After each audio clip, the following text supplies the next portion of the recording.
Hey guys, let's talk about California today. I mean, if we hear the word earthquake, we always think about California. And we've also been wondering for quite a while, the San Andreas Fault, is this up for the next big one? It seems to be overdue. That's what scientists are saying. And now one study has found this thing could go off this year.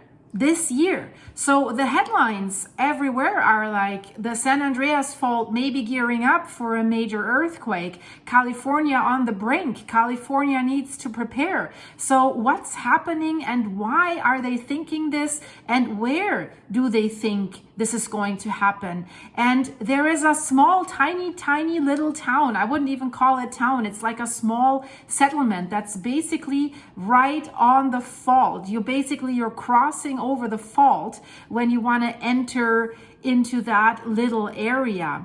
So is California on the brink of experiencing a significant earthquake? And that would potentially be the largest seismic event in 2 decades, according to this recent study. So researchers have pinpointed the section around that little settlement of Parkfield.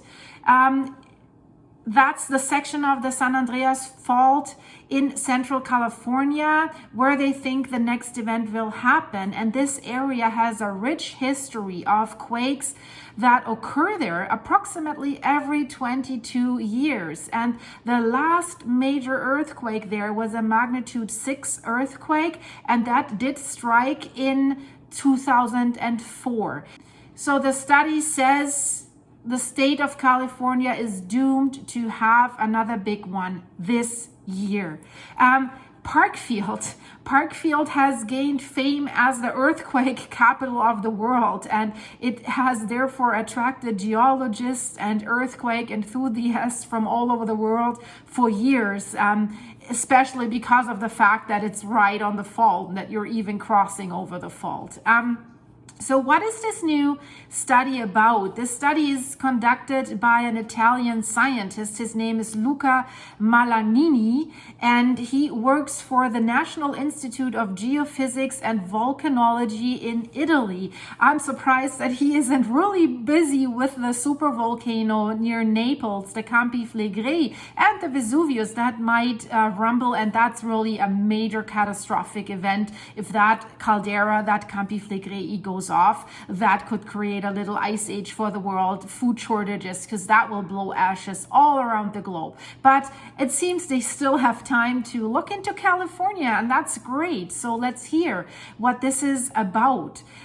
So he basically led that study, which underscores the regularity of the earthquakes along this San Andreas Fault, a very notorious fault line. And this fault line basically extends from Northern California, from Eureka to just a little bit after Palm Springs, so towards San Diego. So the historical pattern that they have observed includes the significant quakes that occurred in 2004, in 1983, in 1966, and in 1934. And all of these quakes were ranging in a magnitude from between like 6 to 6.7. And the quake that they think is impending is predicted to hit possibly this year with a similar magnitude. And that's why it has elevated the concerns about the region's seismic activity and also the preparedness. So the question is, that little settlement of Parkfield, if an earthquake occurs there, not much damage can occur because there's not many buildings. It's only 1-story buildings. So I don't see a high risk there. But the question is, how many kilometers or miles off the San Andreas Fault will go off if there is an earthquake? How long of a stretch of the fault will go off? Because that determines basically the level of damage. I mean, we know that the San Andreas Fault is infamous for its potential to produce the big one. a major earthquake that is anticipated to cause extensive damage. San Francisco, LA, all the cities that lie along that fault line. And the experts estimate that a quake that has a magnitude 7.0 or higher could result, and that's a lot, guys, listen to this, could result in fatalities of 1,800 people, 50,000 injuries, and over $200 billion in damages. I mean, I don't care about the dollars, but the loss of life and the injury, that is really big. And you know, if you compare it to, there was an earthquake in Taiwan, there were other earthquakes in Japan, the number of fatalities or injuries was not even close. It was minor compared to these predictions. So this would definitely affect the infrastructure of California and of course the population of California. And you know, when there was this earthquake in 2004 in Parkfield, it has demonstrated the capacity of the San Andreas Fault for a widespread impact, because the tremor that originated in Parkfield was felt across a 350-mile radius. 350 miles, guys, as a radius. This is a lot.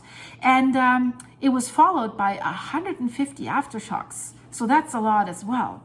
So, you know, right now, it's pretty quiet. So people are wondering, why are they thinking that something's going to happen? Because the seismic noise in this area right now is really, really relatively quiet, and they're observing this constantly. So, but the scientists remain vigilant, and they are employing new methodologies to detect early signs of this impending quake.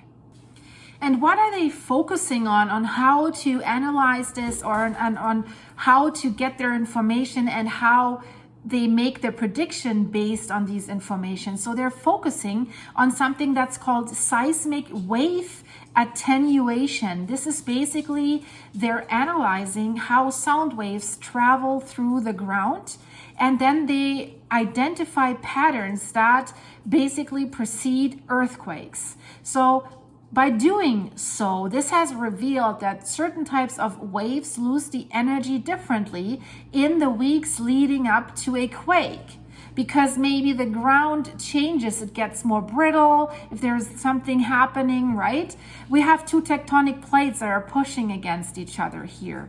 So that could be a potential indicator of seismic activity, this method. So, you know, overall, we have to say, and we're seeing this in Iceland right now. The ones who are watching my channel on a regular basis, you know that there's volcanic eruptions and earthquakes in Iceland a lot, and yeah, that's why we're following the predictions of the geologists, the seismologists, and basically what they're saying a lot is, we know that we don't know. And why is that? The science of like earthquake prediction, for example, is still in development, and so is volcanology. And these findings that they're having with these seismic wave attenuation, they offer hope for future advancements in forecasting and mitigating the effects of these earthquakes.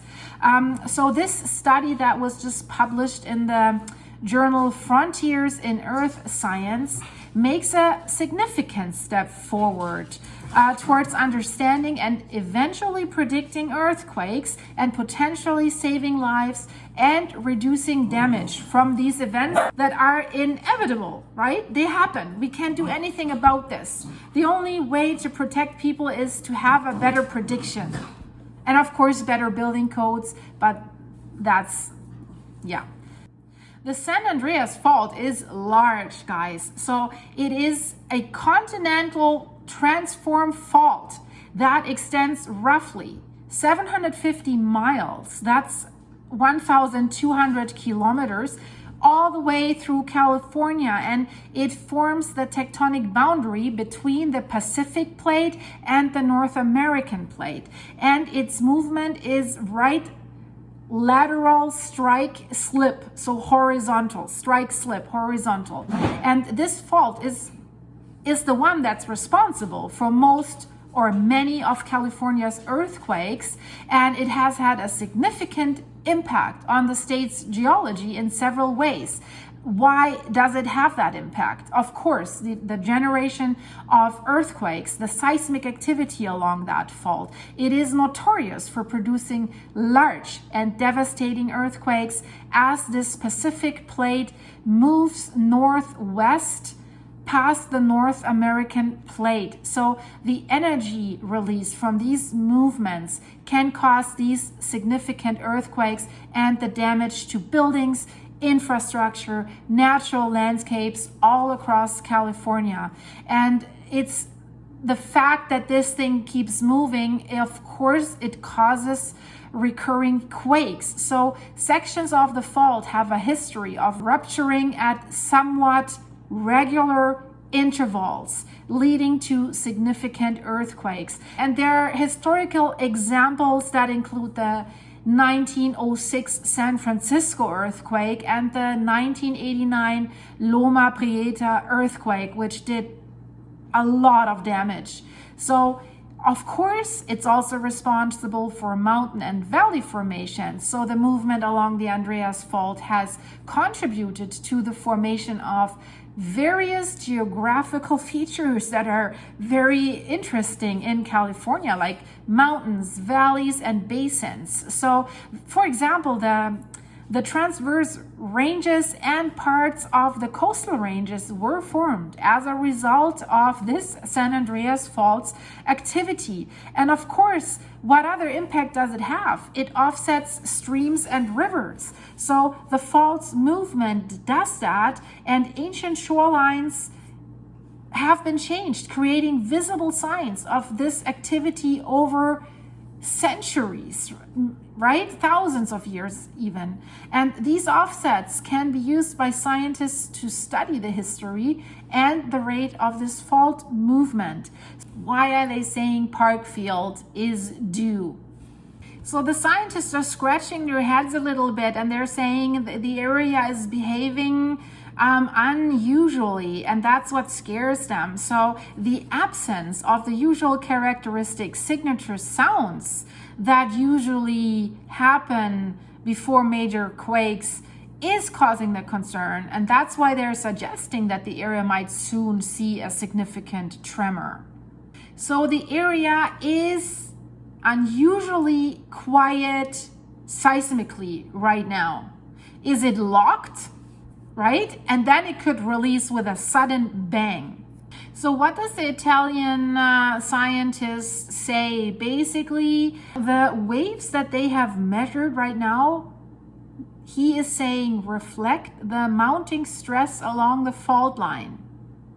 And since there is no volcanic activity in the area, it is clear that this can only come from the fault directly and not from something else, because volcanic activity usually comes with earthquake swarms as well, but there is no volcano, so it's just the fault. The Italian scientist says that in his opinion, he thinks that there will be an earthquake in the area at some point this year, 2024, but he also says it does not have to be necessarily right there at Parkfield. It could be in another area as well. So a little bit, I know that I don't know, right? But that's all we can get. So, but it's good to know, to be prepared. That's my opinion. When we're looking at his wave attenuation measurements, he is saying that the variation in these measurements has dropped very low since 2021. So it's basically remaining the same. And he says this was a factor that exactly happened like this before the earthquake that happened there in September in 2004. And that's why he thinks something's happening again. The fault line so far has been quite predictable as far as the geology goes. I mean, generally it's experiencing an earthquake around every 22 years or so. So by that measure, if we really go with 22 years, it would occur a little later. It would occur in 2 years, in 2026. But you know, nature doesn't really totally go straight like this. And in years when the quake has been overdue, it's generally when another quake elsewhere on the fault line has taken pressure off. So if there has another quake occurred, like a smaller quake that has taken some pressure off, so then it was a little longer or whatever. But you know, this hasn't happened here yet. So that's why no stress has been taken off that fault line. So that's why he says we could see a bigger event and we could see it earlier. So I just wanted to let you know about this, guys. I think this needs to be closely monitored. I mean, given the fact that on California's west coast are a lot of major cities like LA, San Diego, San Francisco, a big quake would have a major impact on California. I mean, and these are only the big cities. I mean, there's smaller cities. There's a lot of people living there. So definitely they need to advance the science as much as they can to learn more about this. And I mean, the whole west coast of the US is basically prone to have a big one. If you go like this, San Andreas Fault is going from Eureka, basically not totally all the way, but almost all the way to San Diego. But what's going from Eureka up to even into Canada, the city of Vancouver, that's the Cascadia Fault. And that, you know, compared to that one, the San Andreas Fault is a little tiny baby, because the Cascadia Fault, if that thing erupts, it will destroy the whole Pacific Northwest in that area. And they're saying everything west of I-5, that's a major highway that basically leads all along the coast up to Canada, will be doomed, because the tectonic plates will slide underneath each other, get locked, and then suddenly release and jump up. And this can also come with a major tsunami for the West Coast, but the shaking and the aftershocks will be devastating. And cities like Salem, Portland, the Tacoma, Seattle, Vancouver Island is even closer to that fault line. So it's rumbling everywhere on the West Coast. Minor quakes are something that's happening on a regular basis, but that's not for the Cascadia Fault. It's not an indication that there is stress relief, that the big one's not coming. So the big one's overdue at the Cascadia Fault. That's what they can tell by looking at studies from the geology. And you know, I always said, oh my God, I just hope if the San Andreas Fault starts rumbling and shaking that it doesn't trigger the next one, right? It's probably unlikely. And you know, the San Andreas Fault, it doesn't have to be that the whole fault will erupt. The same with the Cascadia. There's basically 3 areas like Southern Oregon, and then there's Washington and Canada. So it could only erupt in some areas, which would be the best case scenario, because if the whole fault line erupts, oh gee, I don't even want to think about it. I mean, I'm talking about it while I'm basically sitting on it. It's not such a nice thought to think about this. And as humans, we have the tendency to, well, still go along with our lives, although something like this might be impending. I mean, I'm thinking about preparedness, and I'm aware of this. And when I'm on the coast, especially like Oregon or Washington, I'm aware of evacuation routes should there be a tsunami, because if the big one hits there, you have between 8 to 15 minutes until the tsunami comes, and that tsunami will be major. So you always have to know where is higher ground and how quickly can I reach it. So that, just on a side note, enough disaster and catastrophe for today, guys. There'll be another Iceland update shortly. And if you're bored, check out my playlist. There's a lot of other stuff about the Titan submersible and about Italy. So I would love to have you here as a regular viewer. If you haven't yet, please subscribe. And for all of you, please leave this video a like. And thank you so much for your ongoing support and for watching my videos. And I hope to see you soon, guys. Thank you so much. Bye-bye.